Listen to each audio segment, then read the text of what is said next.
Class pass किया। सही नहीं हो गया। फिर 3 नौकरियां छोड़ने के बाद चौथी नौकरी क्लास 1 के अनुसंधान अधिकारी पूना में उन्होंने नौकरी की। आज हम लोगों की जो औकात है, जो हम यहाँ लोग मुख्य अतिथि बनते हैं, विशिष्ट अतिथि बनते हैं, या जो पंडाल मिलता है, समाज सम्मान देता है, हम जैसे नाचीज को अगर कुछ बनने का, कुछ बोलने का मौका मिला है तो संपूर्ण योगदान मानव मसीहा कांसी राम साहब को जाता है और किसी और को नहीं जाता है। और आज के दिन 2006 में आज ही के दिन मानव मसीहा कांसी राम साहब इस दुनिया को छोड़ के गए, हम लोगों को अनाथ कर दिया। ये तो उनका परिचय था, जन्म और परिनिर्माण का। लेकिन साथियों, इस देश में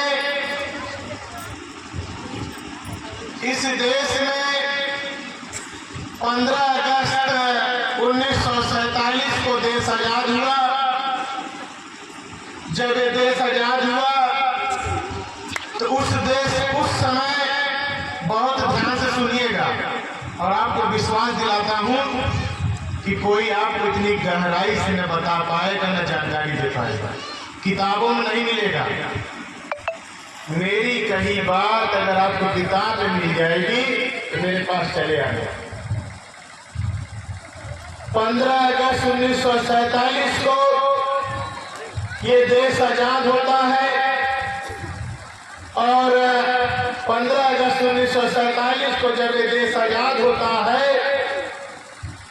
तो उस समय इस देश की आबादी 32 करोड़ होती है।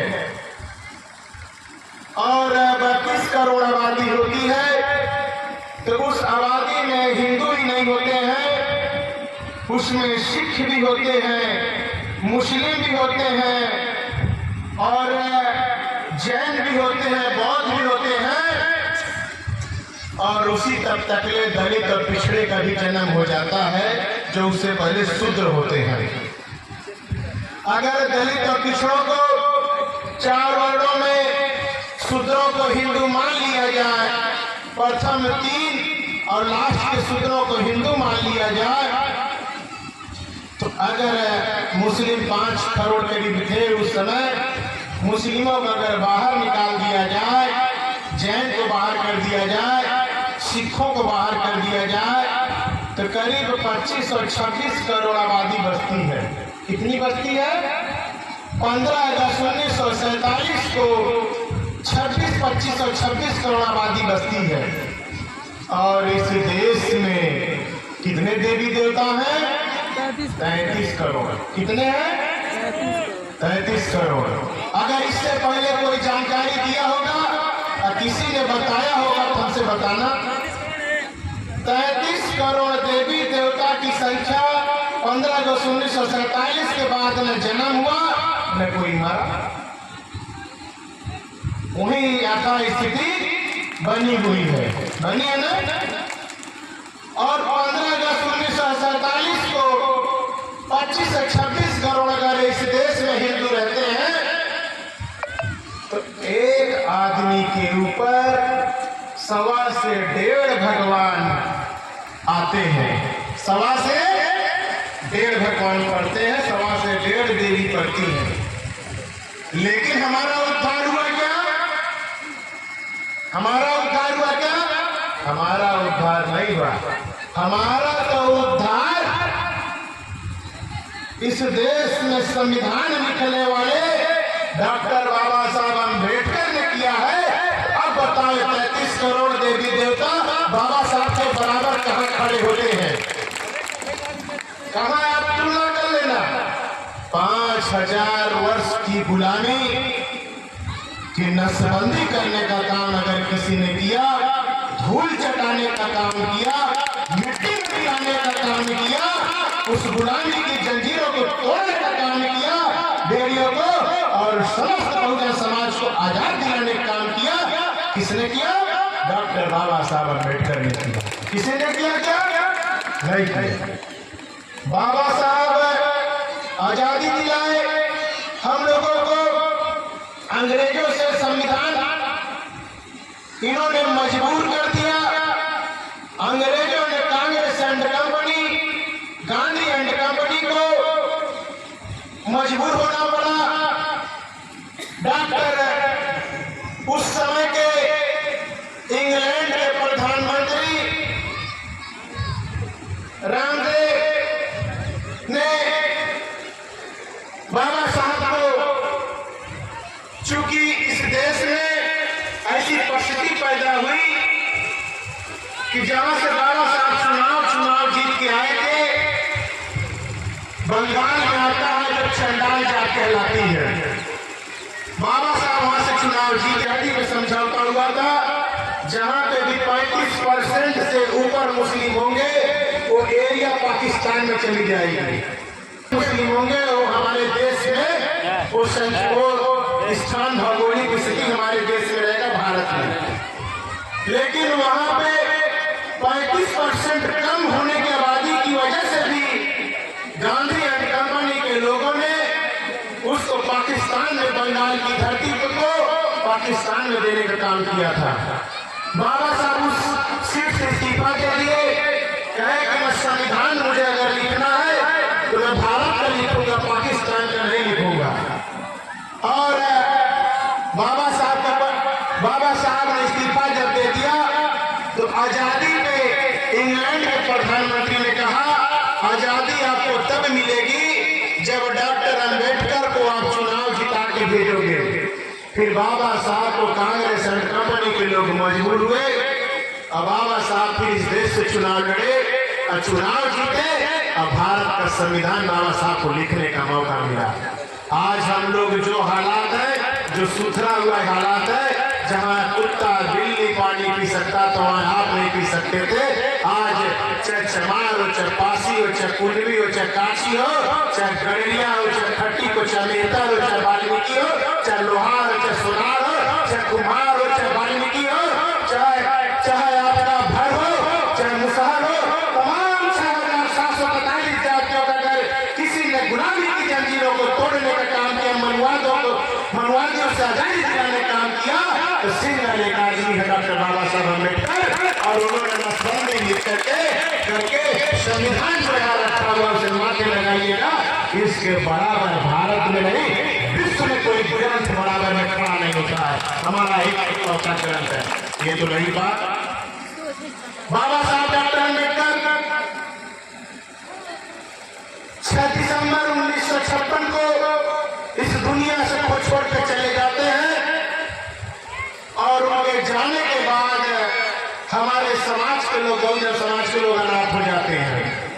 उनके जाने के बाद कांग्रेस एंड कंपनी में और इधर दूसरी विपक्ष में उसी का अंडा बच्चा पैदा हुआ जो आज की डेट में आरएसएस है, जनसंघ पैदा हुआ। ये कांग्रेस का अंडा बच्चा है, कोई दूसरे की नहीं है। 2 दल बना, गांधी ने आंख में धूल झोंका, कहा एक नरम दल एक गरम दल। तो जो नरम दल था वो कांग्रेस कहलाई और जो गरम दल था वो इस देश में जनसंघ कहलाया और आरएसएस लोग कहलाए। साथियों, अंतर दोनों में सांप मात में इतना है कि एक मारता है एक सहलाता है, इससे ज्यादा दोनों में अंतर नहीं है। और हम लोग अनाथ हो गए बाबा साहब के जाने के बाद। 8-10 साल के बाद 1964 में घटना घटती है। मानव मसीहा तुलसी राम साहब अनुसंधान अधिकारी रहते हैं। वहां पर एक दीना भाना जो मेहतर बिरादरी का होता है, वाल्मीकि होता है, कहीं भंगी कहते हैं, कहीं चूड़ा कहते हैं, उस जात का आदमी जिसको मौका मिला था कि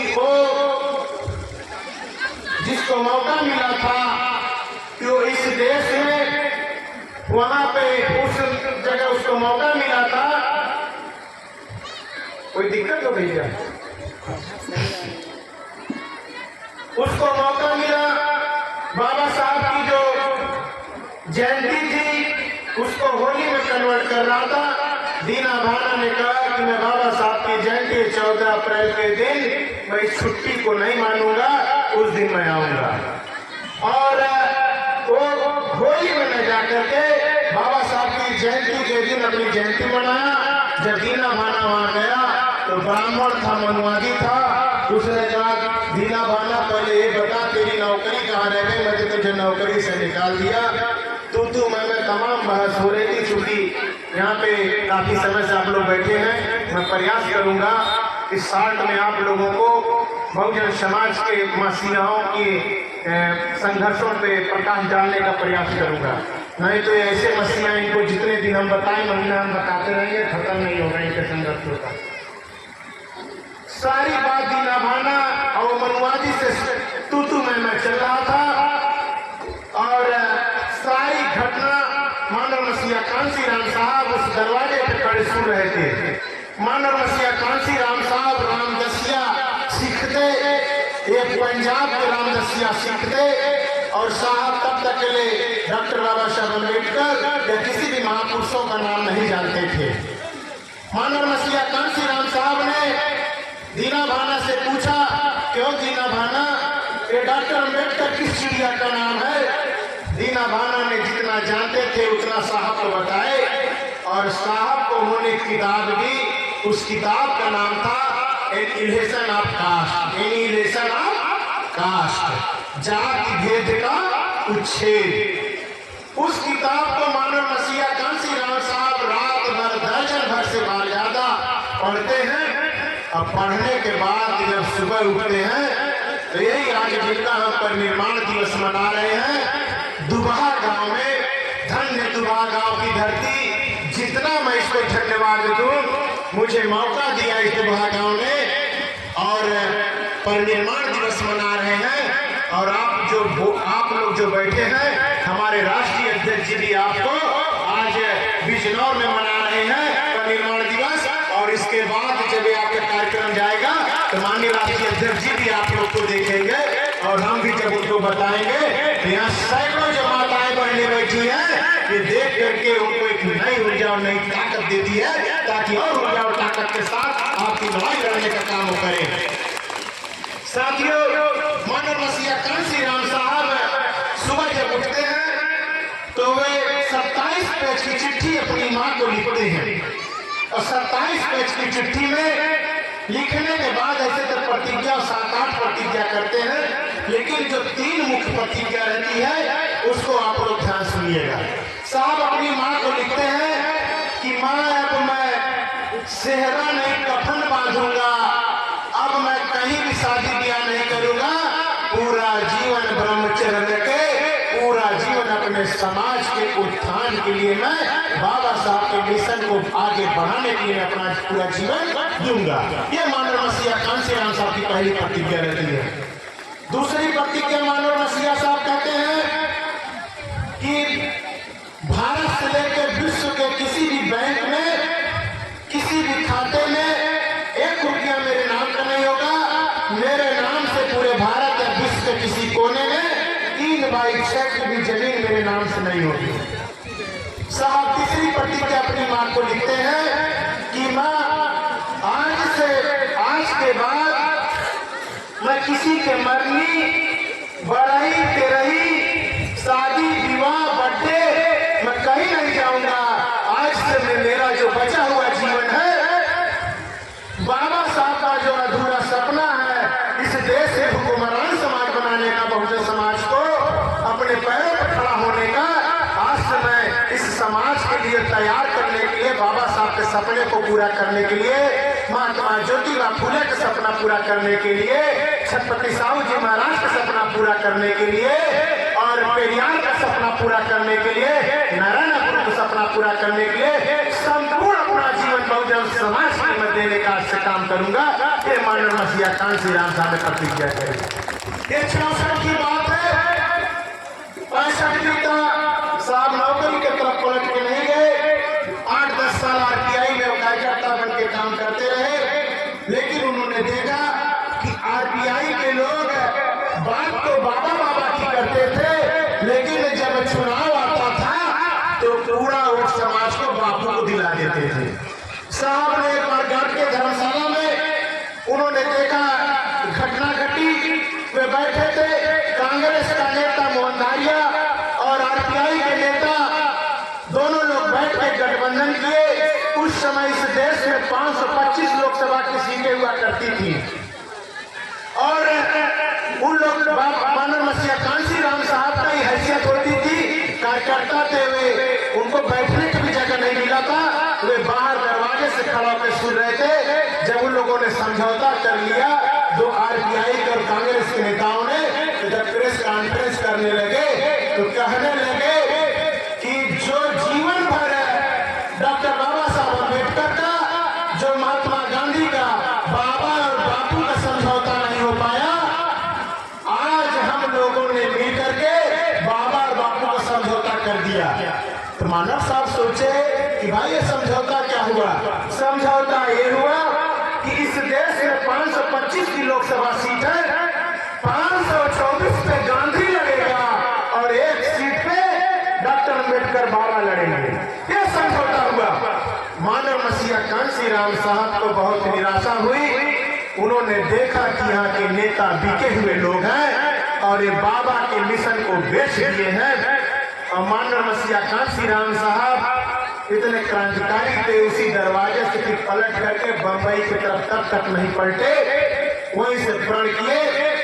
और जो महाराष्ट्र की धरती थी डॉक्टर बाबा साहब अम्बेडकर की, जो महाराष्ट्र की धरती थी महात्मा ज्योतिबा फूले की, जो महाराष्ट्र की धरती थी साहू जी कुर्मी राजा साहू जी महाराज की, उनका पौधा लेकर के गंगा जमुना की धरती पे चले आए और यहाँ 6 दिसंबर 1978 को पढ़े लिखे लोगों का एक संगठन बनाते हैं। उस संगठन का नाम रखते हैं वाम से, और वाम से पूरे देश में मानव मसीहा कांसी राम साहब खड़ा करते हैं। और साहब उस समय बाद उनको महसूस होता है कि इतने से बात आगे हमारी बिगड़ी बात नहीं बननी है। फिर 6 दिसंबर 1981 को मानव मसीहा कांसी राम साहब DS4 बनाते हैं और 2-3 साल के बाद साहब को लगता है कि अभी जो बाबा साहब का सपना है इससे भी पूरा नहीं होना। संपूर्ण क्रांति की नींव रखते हैं और उन्हीं के जन्म दिवस पे 14 अप्रैल 1984 को, आज से पहले हम जिसको वोट देते थे, आज से पहले हम जिस पार्टी में होते थे, वो बहुजन समाज पार्टी की नींव मानव मसीहा कांसी राम साहब रखते हैं। मैं गर्व से कह सकता हूँ कि मैं साहब का सिपाही था, साहब का शिष्य था और साहब जैसा नेता भूतों न भविष्य में पैदा हुआ है और न होगा, ये मुझे गर्व है। और मैं उनके आंदोलन का मैं एक कार्यकर्ता रहा हूँ, उस आंदोलन का मैं सिपाही रहा हूँ। सब क्रांतिकारी हमारे लिए मानव मसीहा कांसी राम साहब पार्टी बना के जाते हैं और उस पार्टी से जो हाथी 25-30 साल में जवान होता है, मानव मसीहा कांसी राम साहब 3 जून 1995 को भरपूर जवान कर देते हैं और बैठा करके मैडम को महारानी बना करके उत्तर प्रदेश का मुख्यमंत्री बना देते हैं।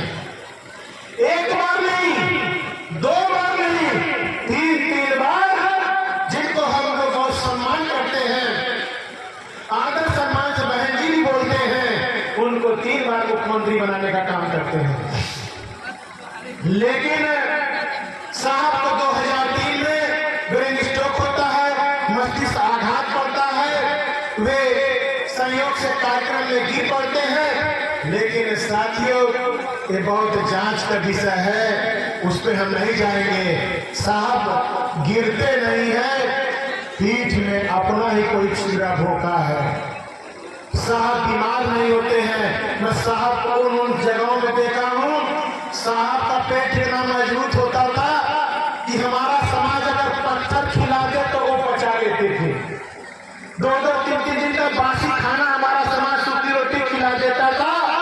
पानी में भिगो के रोटी खाते हुए हमने देखा है साहब को, गिलास में डुबो करके 2-3 दिन की। साहब ने जो किया है कुर्बानी, वो कुर्बानी तो हम बहुत जितना बोलेंगे उसके साथ धोखा होता है। चाहे जिस प्रकार का धोखा होता है वो हम बीच में आएंगे, आपके बीच में वो हम बताएंगे। मेरा वादा है दोबारा गांव में मैं रखूंगा इस बात को। 2000